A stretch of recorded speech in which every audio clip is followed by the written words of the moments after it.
Peço para os irmãos abrirem lá em Romanos, capítulo 8, versículo 1, e diz assim: Portanto, agora nenhuma condenação há para os que estão em Cristo Jesus, que não andam segundo a carne, mas segundo o Espírito.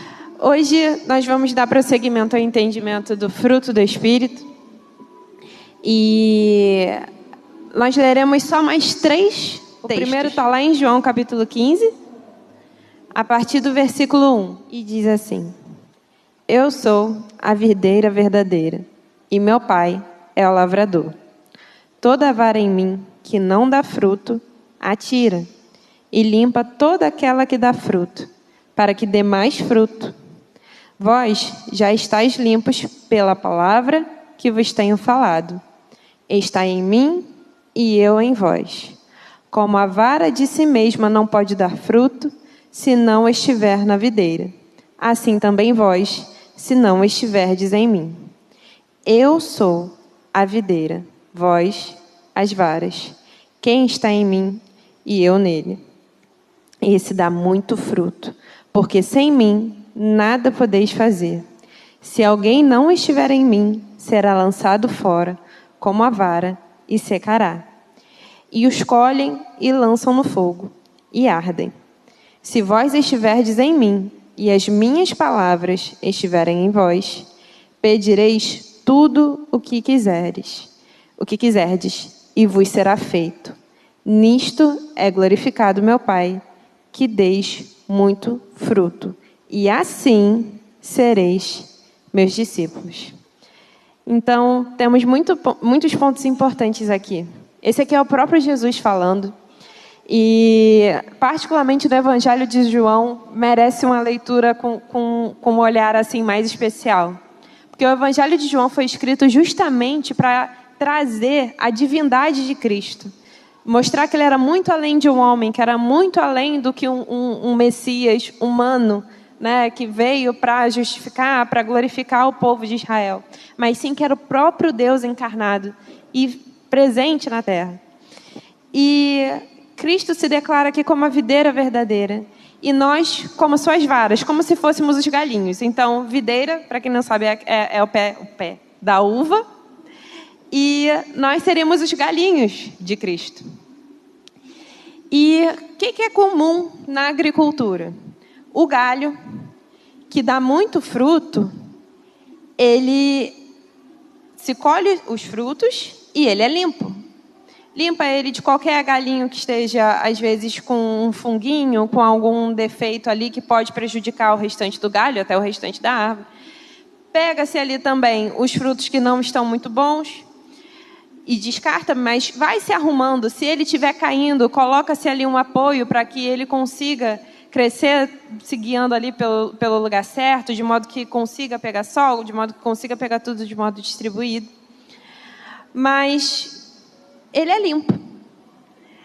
E nossa caminhada com Cristo é assim. Por vezes o Senhor vai estar nos limpando. Ele vai dizer: vocês já estão limpos, porque vocês estão em mim.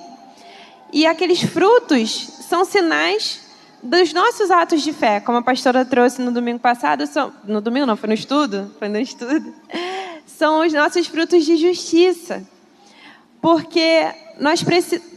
Como que é conhecida uma árvore, se não pelo fruto que ela produz? Uma mangueira jamais vai produzir um mamão, uma laranjeira jamais vai produzir um morango, e assim acontece na natureza. Eu me lembro de uma vez que lá no quintal da Ana e do Dudu nasceu uma árvorezinha.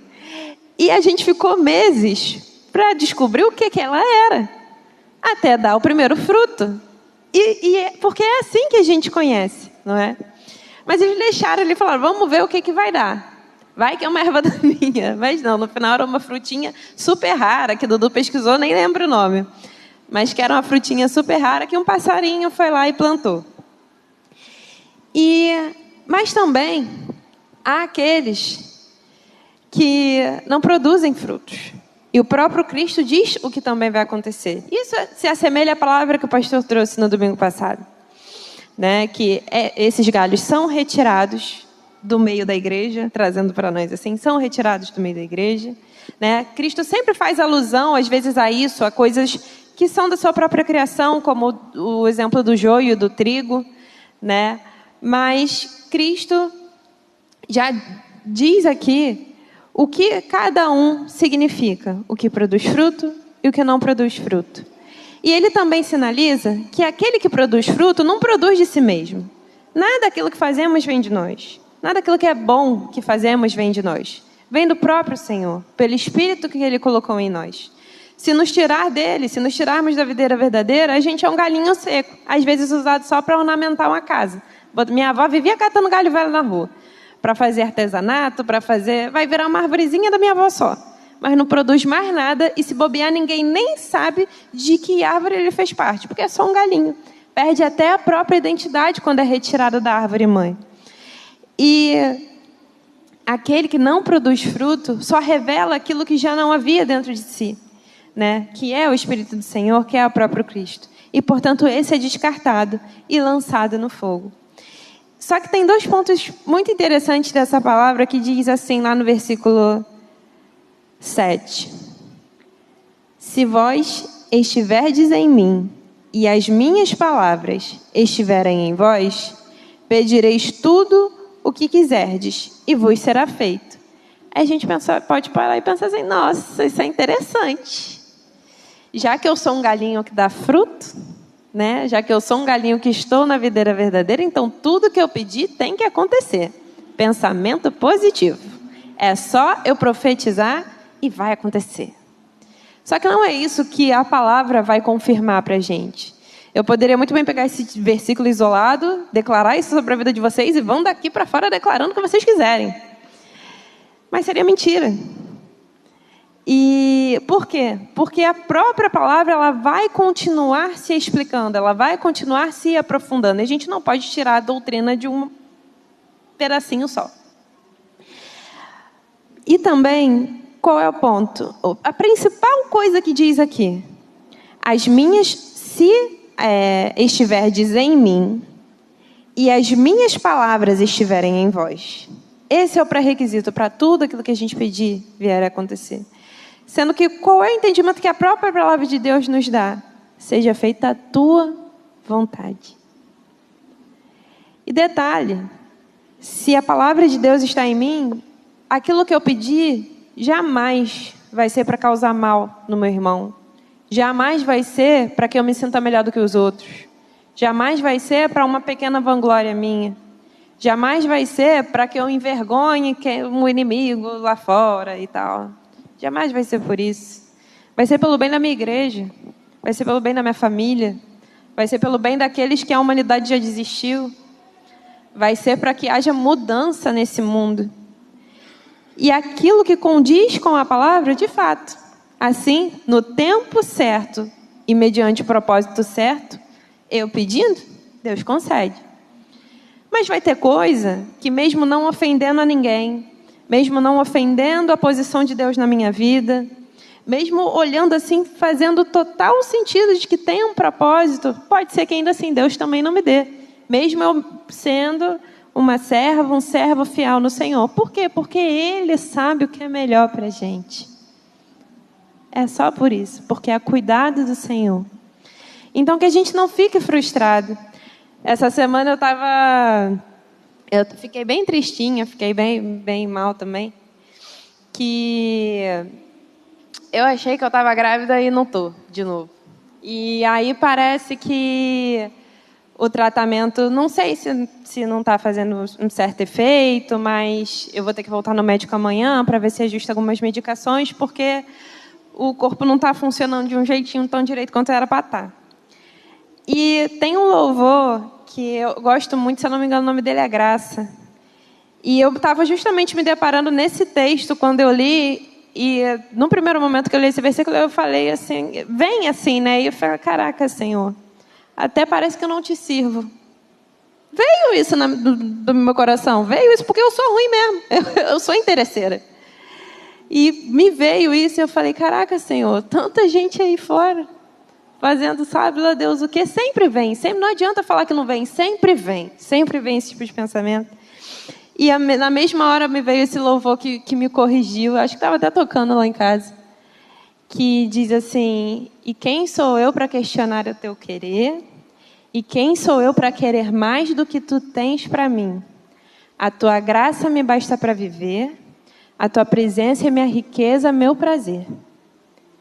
E eu falei, é isso. É isso. Porque simplesmente ainda não é tempo, ainda não tem propósito. E eu não sou dona do meu nariz, eu não sei o que é melhor para mim, o Senhor sabe. Mas eu só queria que a gente tivesse essa certeza, esse entendimento, para que ninguém seja enganado aí fora.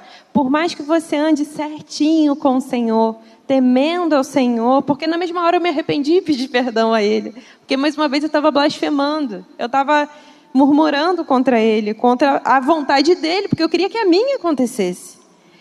E aí, Ele com toda a sua misericórdia me corrigiu e me lembrou que é Ele que cuida. Eu posso pedir as coisas porque Ele é Pai, mas Ele é Senhor. E a vontade dEle vai prevalecer sobre a minha vida, mesmo que eu produza frutos bons para Ele. Porque isso precisa respeitar um propósito, que é muito maior na minha vida e que eu não tenho capacidade de enxergar.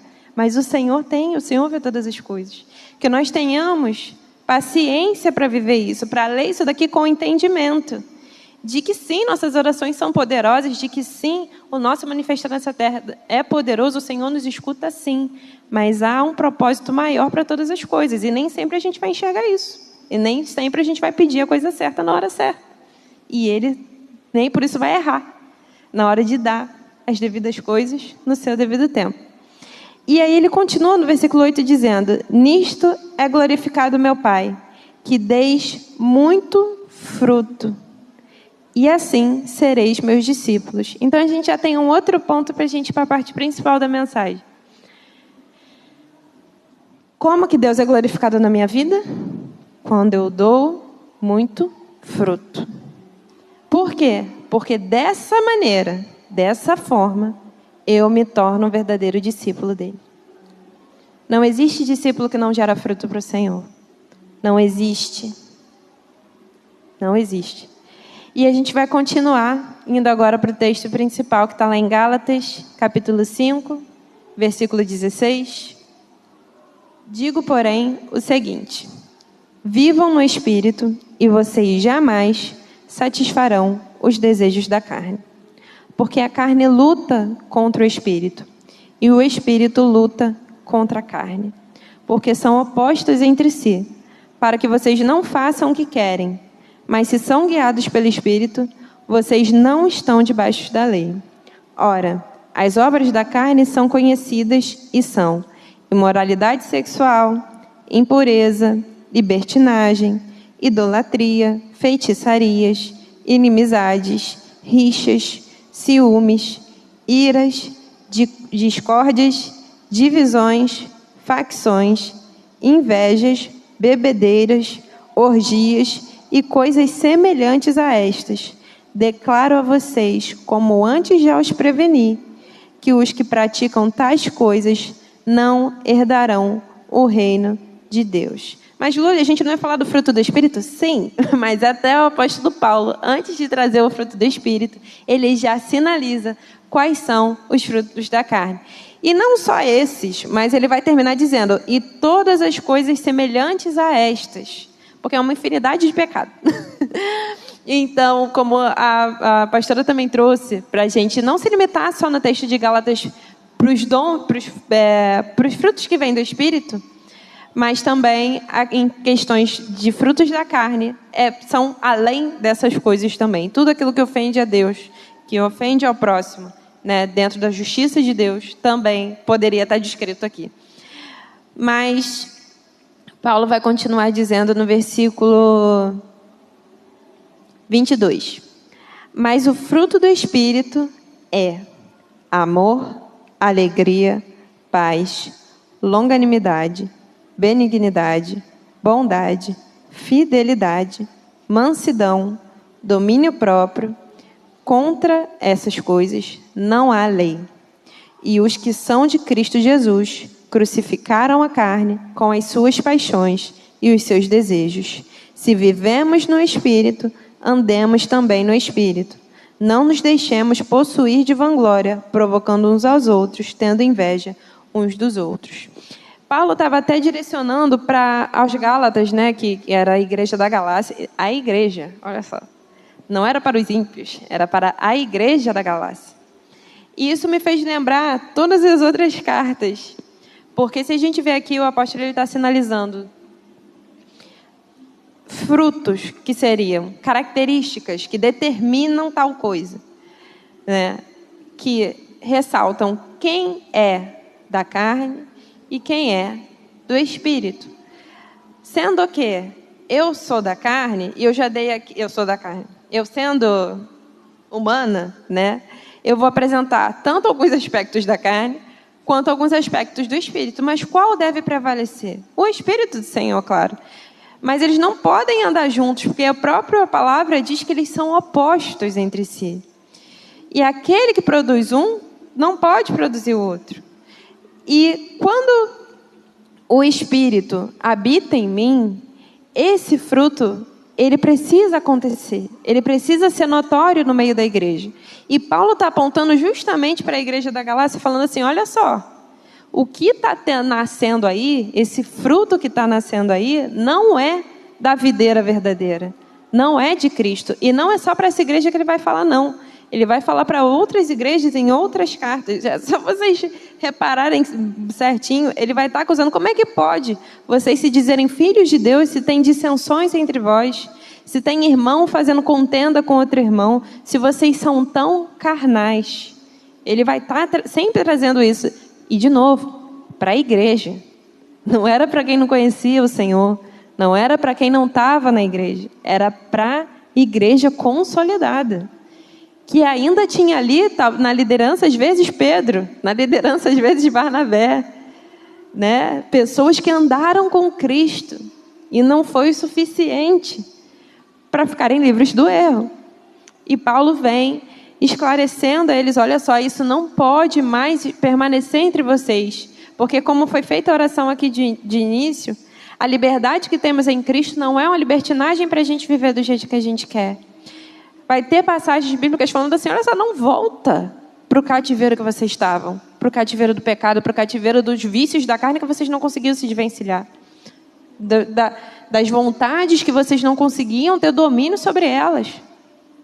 Parece uma coisa boba, mas quando, às vezes, mal comparando assim, né, com a pessoa que de fato tem um vício mais característico em bebida alcoólica, em drogas, às vezes é mais fácil de ver como aquilo domina a pessoa, né? Tanto que é tratada da área da saúde até como patologia, porque se cria uma dependência neuroquímica tão forte que é praticamente impossível a pessoa conseguir se desvencilhar daquilo, biologicamente falando.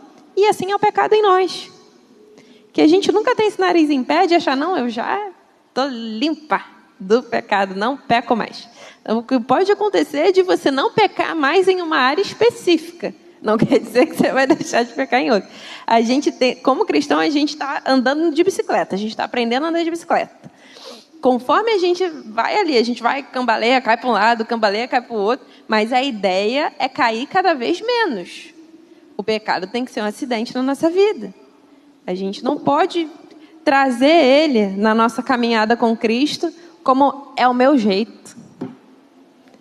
É o meu temperamento.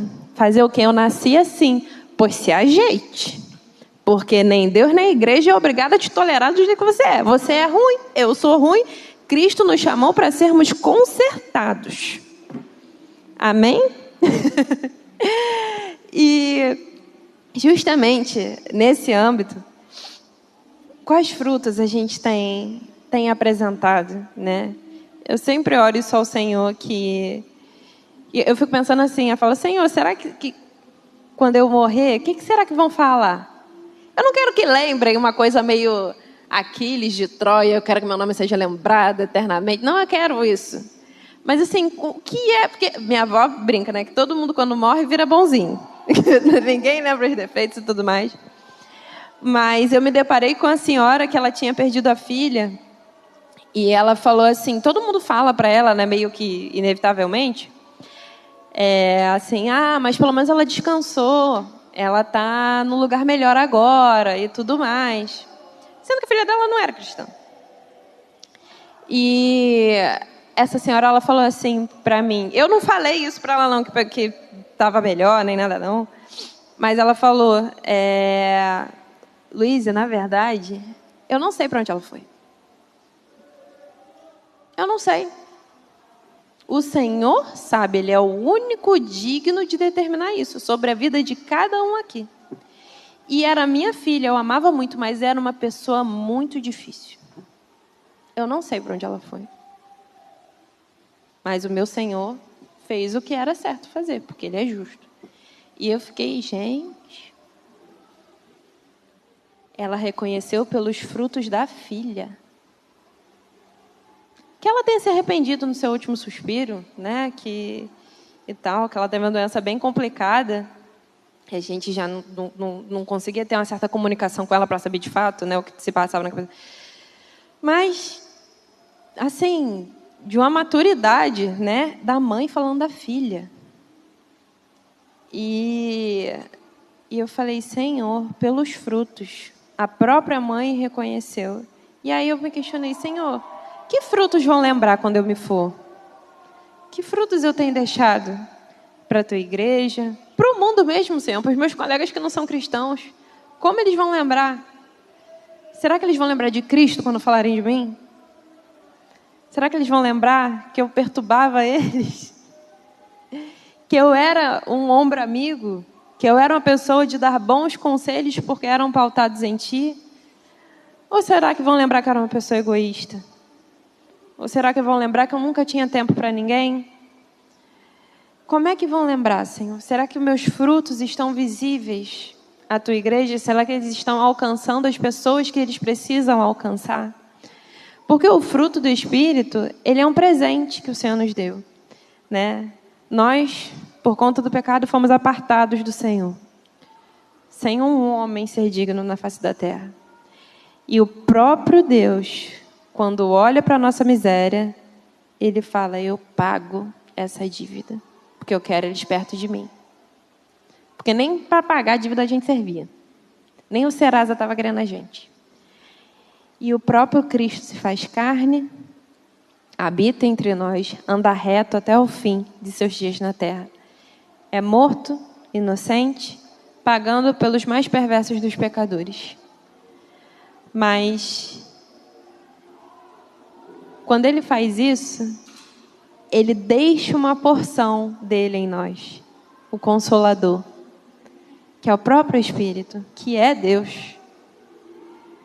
E quando Ele está aqui na gente, esse fruto que diz aqui, que não são frutos, né? Mas se você reparar na leitura, diz fruto do Espírito, ou seja, não tem como você escolher, eu vou ter o fruto do amor, eu vou ter o fruto da paciência, eu vou ter o fruto do domínio próprio. É o fruto. Então, todos esses gominhos da fruta têm que estar dentro da gente. Mas todos eles, amor, alegria, paz, a longanimidade, a bondade e a fidelidade, são um presente do Espírito. Eles vêm de dentro para fora. Não é uma coisa que eu tenho que fazer para o Espírito entrar em mim. O Espírito está em mim por fé. Porque eu entendi que Cristo veio e morreu pelos meus pecados. E Ele se manifesta na minha vida, trazendo esses frutos para fora. Porque a gente pode falar assim, não, então é só eu fazer. É só eu fazer as obras, né? É só eu ajudar os outros e tá tudo bem. E aí eu vou para o céu. E aí eu mudei a minha natureza. Não é assim. O sangue que tem que estar sobre a sua vida é o de Cristo. É Ele que limpa o nosso galinho forreca. É Ele que nos ajeita na videira verdadeira. Ele que nos enxerta ali. E que nos traz vida e que nos traz transformação. A gente não pode, só porque deu alimento para uma pessoa que estava ali na rua, se achar digno do céu, porque a gente nunca vai ser. Nunca vai ser. A gente nunca vai ser bom. Porque a bondade que é em nós não vem da gente. É o próprio Espírito do Senhor. O céu nunca vai ser mérito meu. Mas é graça e misericórdia do meu Senhor. O único que podia me rejeitar. Me olhou sem pensar 2 vezes e com toda a misericórdia me resgatou. A mim e a você. E o que a gente tem feito com essa graça que a gente recebeu? A gente tem entregado frutos podres? A gente tem fingido que é outra árvore? A gente tem tentado ir para outra árvore que não é a verdadeira? A gente tem detido os nossos frutos aqui também para a gente? Porque outro ponto importante da caminhada com Cristo é que a gente foi feito para andar junto. Como o pastor leu aqui, a parte do corpo de Cristo. A gente não veio só para servir. Deus é maravilhoso, Deus é fiel e viver para Deus é muito bom, mas não é uma coisa que se limita à minha vida. Não é uma coisa que tem que ficar retida na minha pessoa. Não, tem que transbordar. A fonte de água viva brotou no meu coração. Como é que eu vou fazer a represa? Não, tem que deixar fluir, tem que deixar transbordar, tem que deixar transformar por onde esse rio passar. Se um dia ele transformar a minha vida, ele tem poder para transformar muito mais. E ele vai fazendo isso conforme a gente vai manifestando o poder dele na nossa vida. E não precisa ser coisa grandiosa, não. Não precisa ser, poxa, mas eu não tenho nenhum dom de curar, eu não tenho nenhum dom de profecia, eu nem falo em línguas. Como é que eu vou poder ser usada pelo Senhor? Meu amor, a graça de Deus é manifesta pela sua palavra. Basta dizer as palavras dele. Mas eu não sei, eu leio pouco. Cristo já falou aqui. Aquele que se alimenta da minha palavra, esse está enxertado em mim. Então, da nossa parte, precisamos sim nos alimentar do Senhor, precisamos sim ter momento de comunhão com Ele, para aprimorar o surgimento desses frutos. Mas é o poder dele que vai acontecer, que vai mover. A gente pode até ficar preocupado, mas o que eu vou dizer, o que eu vou fazer? Ele diz para não se preocupar, porque na hora certa as palavras vêm, o próprio Espírito de Deus vai nos guiando a servir melhor a Deus, a servir melhor a igreja, a sermos úteis, a sermos pessoas melhores. Às vezes a gente acha que tem coisa na nossa vida que a gente nunca vai vencer, pecados internos, manias nossas que a gente entrega ao Senhor, dificuldades nossas e fala, Senhor, eu não consigo, como Moisés fez, né? Quando ele é chamado para ir lá resgatar o povo. Ele fala, mas Senhor, como é que eu vou? Minha língua é pesada. E o Senhor, nessas horas, ele peca, porque ele não confia em Deus, e não confiar em Deus é pecado. A gente está chamando Deus de mentiroso. Então que a gente tenha convicção no Senhor, de que Ele tem poder para transformar e para emanar esses frutos dele na nossa vida.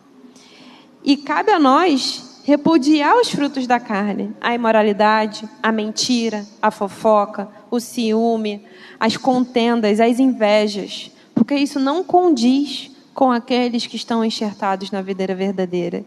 E isso é muito sério. E agora a gente vai para o texto final, que é Cristo trazendo justamente essa metáfora, né, de um jeito mais claro para nós e para a sua igreja hoje. Lá em Mateus 7, a partir do versículo 15, e diz assim: acautelai-vos, porém, dos falsos profetas, que vêm até vós vestidos como ovelhas, mas interiormente são lobos devoradores. Por seus frutos os conhecereis. Olha que coisa séria. E vai continuar dizendo: porventura colhem-se uvas dos espinheiros, ou figos dos abrolhos? Assim, toda árvore boa produz bons frutos, e toda árvore má produz frutos maus. Não pode a árvore boa dar maus frutos, nem a árvore má dar bons frutos. Toda a árvore que não dá fruto, corta-se e lança-se no fogo. Portanto, pelos seus frutos os conhecereis. Então, Cristo está nos trazendo um alerta aqui. Não que a gente vai virar juiz da vida dos outros. Não é para isso que Jesus está chamando a gente. Mas, enquanto igreja, há situações que a igreja tem que se levantar para cumprir uma certa justiça do Senhor, sim. De ter irmãos que são, de fato, falsos profetas, precisam ser identificados e precisam ser tratados dentro da igreja como tal, né? Precisa ser corrigido, ser tratado, ser exortado, ser anunciado diante da igreja, se necessário, ser repudiado da igreja, porque isso é que a palavra nos orienta a fazer, e se for transformado de verdade, como a gente vai ver isso, pelos frutos da pessoa, que retome no seu devido lugar. Que retome no seu devido lugar. Porque ninguém está isento de cair, que a gente se lembre disso, né? O que a palavra diz, aquele que está em pé, que cuide para que não caia. Mas Cristo nos diz para sermos prudentes. Todo aquele fruto de paciência, de amor, de alegria, sim, precisa estar manifesto, mas precisamos ainda assim ser prudentes. Deus nos fez para sermos sábios e para saber distinguir as coisas boas das coisas ruins, as coisas justas das injustas. E Ele diz que sairiam do meio da igreja. E Cristo vai continuar dizendo, e agora eu peço para que a gente olhe para dentro do nosso coração, no versículo 20, vou continuar a partir do 20. Portanto, pelos seus frutos os conhecereis. Nem todo que me diz Senhor, Senhor, entrará no reino dos céus, mas aquele que faz a vontade de meu Pai, que está nos céus. Muitos me dirão naquele dia, Senhor, Senhor, não profetizamos nós em teu nome? Isso não é um dom? Poderia acrescentar aqui, né? Nós não falamos em línguas no teu nome, coisas assim, mais notórias, né? Que são mais fáceis de visualizar. E aí continua, em teu nome não expulsamos demônios? Em teu nome não fizemos muitas maravilhas? E então lhes direi abertamente, gente, pensa no grande dia. Você se encontra com Cristo e Ele te diz abertamente a seguinte frase: nunca vos conheci, apartai-vos de mim, vós que praticais a iniquidade. Todos esses aqui estavam no meio da igreja. Alguns até vão achar que mereciam o céu. Que o Senhor nos traga essa reflexão hoje à noite, aproveitando que é a noite de ceia, né, que é o dia que a gente anuncia que a gente faz parte, né, tem comunhão tanto com a carne quanto com o sangue, com o sacrifício de Cristo, que a gente recebe esse sacrifício dele na nossa vida, entendendo a nossa natureza pecaminosa e a justiça de Deus por meio da graça, através da vida de Cristo Jesus. Que a gente se examine, como a palavra nos orienta a fazer, e que a gente pergunte abertamente ao Senhor, Senhor, eu tenho entregado bons frutos? Se eu não estou, Senhor, me limpa. Se eu não estou, Senhor, me ajuda. Me dá um apoiozinho para não ficar tão capenga na videira. Me limpa, Senhor, se eu estou pesada. Me ajuda, Senhor, a ser útil a Ti. E me mostre, Senhor, onde eu estou errando. Porque, por vezes, a gente nem para isso serve. Digo por mim. Mas que a gente tenha sinceridade na nossa oração de agora, nesse momento de reflexão. De assumir mais uma vez esse compromisso com Cristo. Senhor, se eu digo que eu ando contigo, se eu digo que eu te conheço, eu tenho mostrado isso na minha vida. As pessoas da minha casa podem dizer isso de mim. As pessoas do meu trabalho podem dizer isso de mim. Podem me identificar como um fruto da videira verdadeira? Ou não, ninguém sabe de que árvore eu sou. Ninguém sabe nem se eu estou plantado em algum lugar. Então, que essa palavra venha estar trazendo essa reflexão para os nossos corações. A graça que a gente ganhou é grande demais, é linda demais, para que a gente jogue ela fora pelos vícios e pelos prazeres da carne. Que o Senhor nos dê graça, nos dê sabedoria, nos dê entendimento, porque Ele nos libertou para uma vida muito maior e muito melhor. E nele temos contentamento sim, mesmo que a gente não peque, mesmo que a gente não atenda às vontades mais íntimas do nosso coração. Nele ainda assim conseguimos ter amor, alegria, paz e tudo que é necessário. Amém?